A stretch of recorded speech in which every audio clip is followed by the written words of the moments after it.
कि बजट घर का हो या देश का, अगर वो किसी महिला के हाथ में है तो परफॉर्मेंस और प्रॉस्पेरिटी दोनों का गारंटी का पीरियड था हमारे देश का, उसको उन्होंने चुनौती दी है जब देश को सिर्फ घोटालों से और देश विरोधी गतिविधियों से सरकार को जब हम याद करते हैं मैम तो उसको 3C की सरकार से हम याद करते हैं, करप्शन, कम्युनलिज्म एंड कंफ्यूजन। विपक्ष के लोग हमेशा हमें कहते रहते हैं, हमारी नीयत को खोजते हैं, हमारी नीति को खोजते हैं, हमेशा हमें कोसते रहते हैं। तो हम रामधारी सिंह दिनकर जी की धरती से आते हैं। सच है, विपत्ति जब आती है कायर को ही दहलाती है, सूरमा नहीं विचलित होते, क्षणिक नहीं धीरज खोते, विघ्नों को गले लगाते हैं, कांटों में राह बनाते हैं। जय हिंद, जय बिहार, जय समस्तीपुर।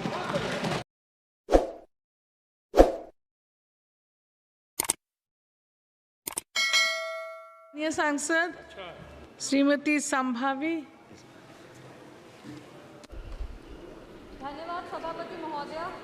एक युवा महिला सांसद होने के नाते हम ये अपना सौभाग्य मानते हैं कि अपनी पार्टी लोक जनशक्ति पार्टी की तरफ से इस फाइनेंस बिल 2024 में अपना पक्ष रखने का अवसर मुझे मिला। मैम बजट के बाद पहली बार बोल रहे हैं, इसीलिए हम अपनी वित्त मंत्री श्रीमती निर्मला सीतारमण जी को बधाई देंगे कि उन्होंने 7वीं बार सफलतापूर्वक एक बजट पेश किया है। और इस चीज़ से एक चीज़ तो ज़रूर साबित होता है कि बजट घर का हो या देश का, अगर वो किसी महिला के हाथ में है तो परफॉर्मेंस और प्रॉस्पेरिटी दोनों का गारंटी है। इस सदन में मैम हम उन दो वर्गों का प्रतिनिधित्व करते हैं जो इस देश का वर्तमान भी है और भविष्य भी, युवा और महिला। महोदया, लोकतंत्र एक जब देश में चुनाव होता है तो लोकतंत्र अपना एक जनादेश देती है और हमें बहुत गर्व के साथ ये हम बता रहे हैं कि रिफॉर्म, परफॉर्म और ट्रांसफॉर्म के लक्ष्य के साथ तीसरी बार जनता ने हमें अपना मतदान रूपी आशीर्वाद देके सरकार बनाने के लिए हमें अपना जनादेश दिया है।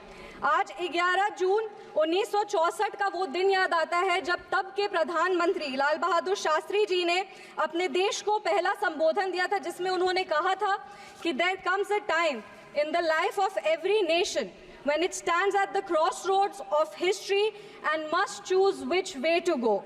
140 करोड़ देशवासियों ने इस चुनाव में हमें अपना निर्णय देकर एक स्टेबल सरकार को चुना है।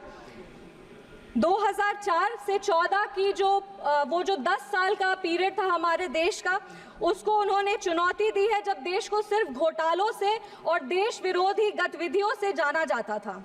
यूपीए सरकार को जब हम याद करते हैं मैम तो उसको 3C की सरकार से हम याद करते हैं, करप्शन, कम्युनलिज्म एंड कंफ्यूजन। पर जब हम एनडीए की सरकार को याद करते हैं तो हम उसको 3D सरकार से याद करते हैं, जो है डेवलपमेंट, डेडिकेशन एंड डिलीवरी।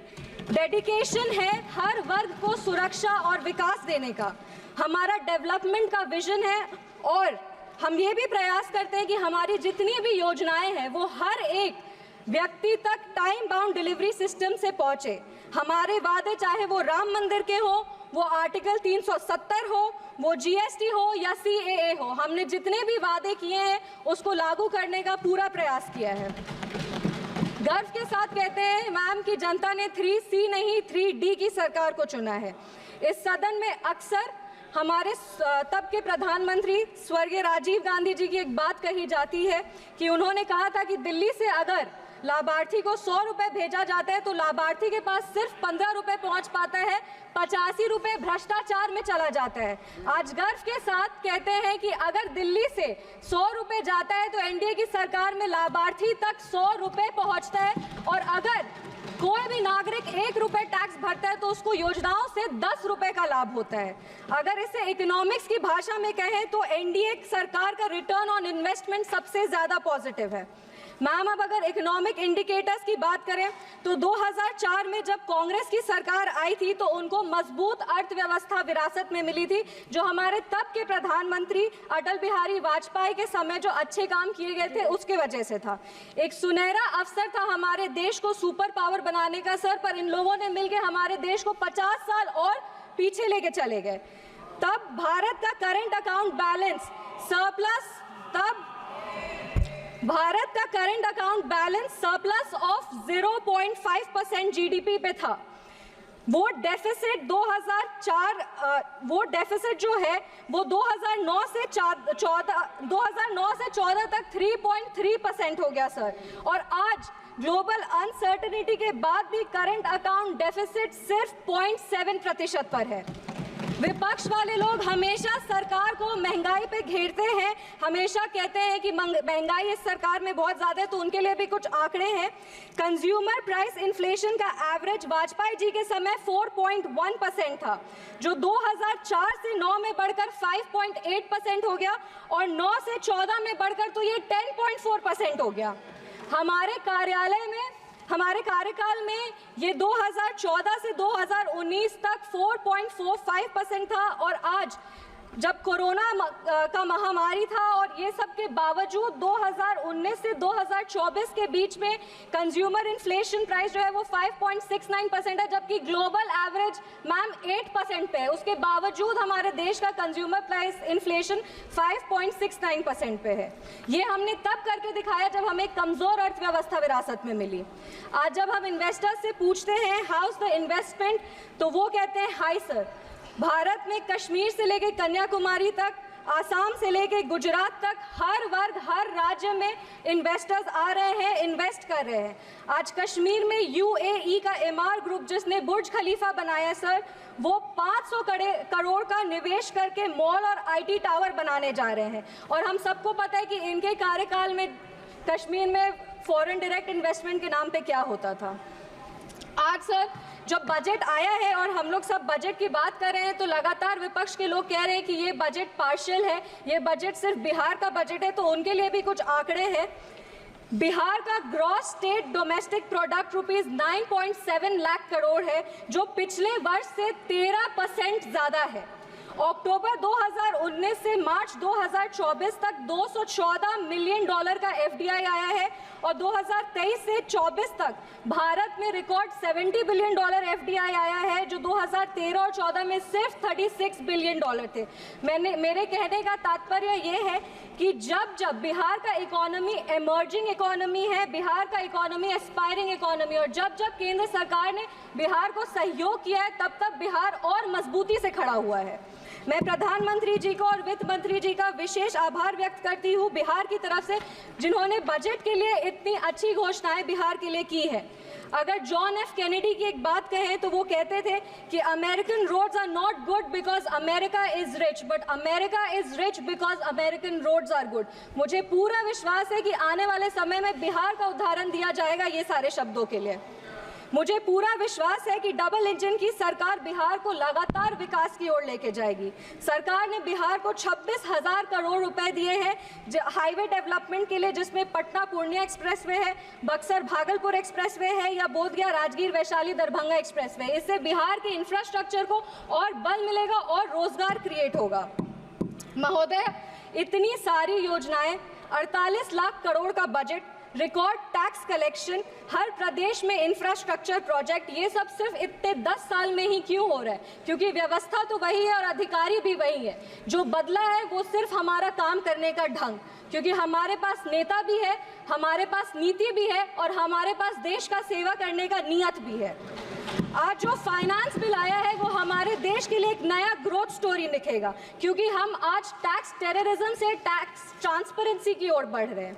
अगर फाइनेंस बिल और टैक्सेशन का बात करें तो हमारा टैक्स सिस्टम दुनिया का सबसे बड़ा टैक्स सिस्टम है और हमारे देश की जो अर्थव्यवस्था है वो इस पर निर्भर करती है।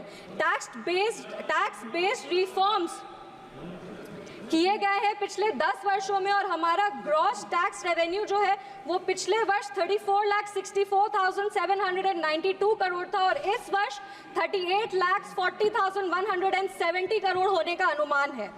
विपक्ष वाले लोग हमेशा आरोप लगाते हैं कि केंद्र सरकार उनकी सहायता नहीं करती, तो उनको बता दें कि इस 48 लाख करोड़ में से 30% जो कि 12,47,211 करोड़ है वो राज्यों को दिए जाएंगे।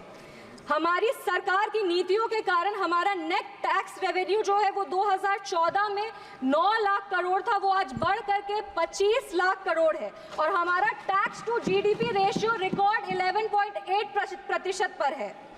हमारी सरकार ने GST लगाकर पिछले 70 वर्षों में जो सबसे बड़ा सुधार है वो किया है। जीएसटी कलेक्शन अप्रैल 2024 में 2 लाख करोड़ रुपए का स्तर पार किया है और जीएसटी काउंसिल के गठन के बाद हमारी सरकार ने कोऑपरेटिव फेडरलिज्म को और बल दिया है, एक नया मीनिंग, एक नया डेफिनेशन दिया है। फाइनेंस बिल बहुत ही एक आवश्यक बिल होता है क्योंकि हर सेक्टर्स को इसमें इंसेंटिव देने का काम किया जाता है और जैसा कि हम जानते हैं कि आम आदमी जब बजट का भाषण सुनता है तो सबसे ज़्यादा अगर वो कुछ गौर से सुनता है तो वो हमारे टैक्सेशन प्रपोजल्स को सुनता है। हमें बताते हुए ये बहुत खुशी हो रही है कि हमारी सरकार ने उन्हें निराश नहीं किया है और new tax regime rate structure को रिवाइज करके ऐसा एक टैक्सेशन सिस्टम लाया है जिससे सैलरीड एम्प्लॉय हर साल 17,500 रुपए का इनकम टैक्स सेविंग कर पाएगा। इसका लाभ मध्यम वर्ग के लोगों को और निम्न वर्ग के लोग को सबसे ज्यादा होगा। सरकार द्वारा standard deduction for salaried employees को 50,000 से बढ़ाकर 75,000 रुपए कर दिया गया है और deduction on family pension for pensioners को 15,000 से बढ़ा करके 25,000 कर दिया गया है। इन प्रावधानों से मिडिल क्लास को लाभ होगा, कंजम्पशन बढ़ेगा, इकोनॉमिक ग्रोथ को एक पुश मिलेगा और हमारा जो 5 ट्रिलियन इकोनॉमी बनाने का सपना है उसको पूरा किया जाएगा। आज भारत स्टार्टअप के क्षेत्र में पूरे विश्व में प्रसिद्ध है और हम ये बता देना चाहते हैं कि भारत आज 3rd लार्जेस्ट स्टार्टअप का एक हब है जिसकी संख्या 1.25 लाख है और 110 यूनिकॉर्न्स हैं। एक बहुत इंटरेस्टिंग फैक्ट मैं सदन के सामने रखना चाहती हूँ कि ये जो रिकग्नाइज स्टार्टअप है उसका 45% टायर 2 और टायर 3 जो सिटीज़ हैं उसमें, मतलब इसका ये मतलब होता है कि सिर्फ बैंगलोर ही नहीं बल्कि हमारे बिहार के बक्सर में या भागलपुर में भी अगर कोई बैठा हुआ हो तो वो भी आज लोगों को रोजगार दे रहे हैं, वो अपने स्टार्टअप के माध्यम से हमारे प्रदेश का विकास कर रहे हैं। इन स्टार्टअप्स को और बढ़ावा देने के लिए एंजल टैक्स को अबॉलिश करने की घोषणा की गई है जो अर्ली स्टेज स्टार्टअप को फंडिंग देने में आसानी होगा और लिटिगेशन कम करेगा और इसका जब अगर लिटिगेशन कम होगा तो फोकस इनोवेशन और ग्रोथ पे होगा। अब हमारे जो छोटे छोटे क्षेत्र है, मेरा क्षेत्र समस्तीपुर है, वैसे सारे जगहों पे भी जोमेटो, स्विगी, अमेजॉन जैसे कंपनीज ऑपरेट करेंगे और वहाँ युवाओं को रोजगार मिलेगा। ईज ऑफ डूइंग बिजनेस के लिए delay in TDS payment up to the due date of filing the TDS statement is proposed to be decriminalized. एक और आंकड़ा रख रहे हैं, टैक्सेशन में सबसे बड़ा हिंड्रेंस लिटिगेशन होता है और हमारा इकोनॉमी का 12 ट्रिलियन रुपए अभी भी टैक्स डिस्प्यूट में फंसा हुआ है जो जीडीपी का ऑलमोस्ट 6% है। इस बजट में विवाद से विश्वास स्कीम की घोषणा की गई है जिससे ये सारे जो पेंडिंग इनकम टैक्स डिस्प्यूट्स हैं उसको रिजॉल्व किया जाएगा। To reduce litigation in international taxation and enhance certainty, the government proposes to expand the scope of safe harbor rules and streamline the transfer pricing assessment process. यह finance bill एक तरह का statement है ma'am कि जनता का जो मेहनत का पैसा है उसको सरकार वापस इन्वेस्ट करती है और जो ये फाइनेंस बिल है वो एक स्टेटमेंट है कि हमारी वित्त मंत्री जी ने जैसा कहा था कि 9 प्राथमिकताएं हैं, वो 9 प्राथमिकताएं जरूर हम लोग अचीव करेंगे और विकसित भारत, विकसित बिहार का एक नया प्रमाण देंगे। ये जो देश है वो रिफॉर्म्स पिछले 10 वर्षों से रिफॉर्म में है और सकारात्मक बदलाव देख रहा है। हमारा देश आज फ्रजाइल 5 इकोनॉमी से टॉप 5 इकोनॉमीज की तरफ बढ़ रहा है और G20 के माध्यम से आज हमारा देश एक ग्लोबल सुपर पावर बन गया है। हमने अपने देश के नागरिकों के सपनों को पूरा होते हुए देखा है मैम, वो चंद्रयान का सफलतापूर्वक लैंडिंग हो, धारा 370 हो या हमारे प्रभु श्री राम की प्राण प्रतिष्ठा हो। आज हम 5वीं सबसे बड़ी अर्थव्यवस्था बन गए हैं और इसीलिए हमारे सामने जो चुनौती है वो तो है पर हमारे पास अवसर भी है और हमारे पास एक विजन भी है। अपने वाणी को हम विराम देने के पहले धन्यवाद देंगे हमारे माननीय मुख्यमंत्री श्री नीतीश कुमार जी को और हमारे पार्टी के राष्ट्रीय अध्यक्ष श्री चिराग पासवान जी का, जिनकी लगातार मेहनत की वजह से हमारे 1 मिनट मैम 1 मिनट सबसे युवा सांसद है 2 मिनट, जिनके लगातार प्रयासों के वजह से आज हमारे प्रधानमंत्री जी का जो सपना है उसको बिहार में धरातल पर हम लोग इम्प्लीमेंट कर पा रहे हैं। विपक्ष के लोग हमेशा हमें कहते रहते हैं, हमारी नीयत को खोजते, हमारी नीति को खोजते, हमेशा हमें कोसते रहते हैं। तो हम रामधारी सिंह दिनकर जी की धरती से आते हैं, 2 पंक्ति बस पढ़ेंगे इनके लिए। सच है विपत्ति जब आती है कायर को ही दहलाती है, सूरमा नहीं विचलित होते, क्षणिक नहीं धीरज खोते, विघ्नों को गले लगाते हैं, कांटों में राह बनाते हैं। जय हिंद, जय बिहार, जय समस्तीपुर। माननीय सांसद